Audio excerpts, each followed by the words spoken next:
अस्सलाम वालेकुम व्यूअर्स, उम्मीद करती हूँ कि आप सब खैरियत से होंगे। मैं आज आप लोगों के लिए अपनी नज़र को तेज़ करने के लिए एक आसान सी रेमेडी बताऊंगी कि जिसको इस्तेमाल करके वो लोग जिनकी नज़र कमज़ोर है या जिनको मोटे मोटे से चश्मे लगे हुए हैं उनको दूर करना चाह रहे हैं उन चश्मों को और अपनी नज़र को तेज़ करना चाह रहे हैं, तो मेरी आज की रेमेडी इस्तेमाल कीजिए। इंशाल्लाह आपको इससे इतना फ़ायदा होगा कि आपके मोटे मोटे चश्मे उतर जाएंगे और आपकी नज़र बहुत ही ज़्यादा तेज़ हो जाएगी। चलिए देखते हैं कि आज की रेमेडी क्या है। आज की रेमेडी के लिए हमें चाहिए सफ़ेद मिर्च और बादाम।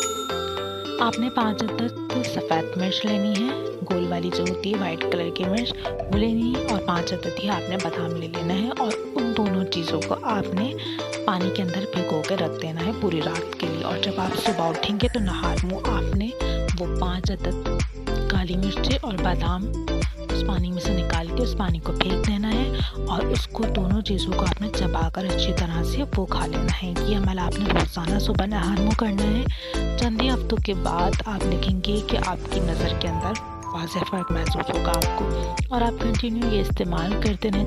उम्मीद करती हूँ मेरी आज की रेमेडी भी आप लोगों को पसंद आई होगी। मेरी इसी तरह की आसान रेमेडीज़ को हासिल करने के लिए मेरी वीडियोज़ को लाइक कीजिए, मेरे चैनल को सब्सक्राइब कीजिए।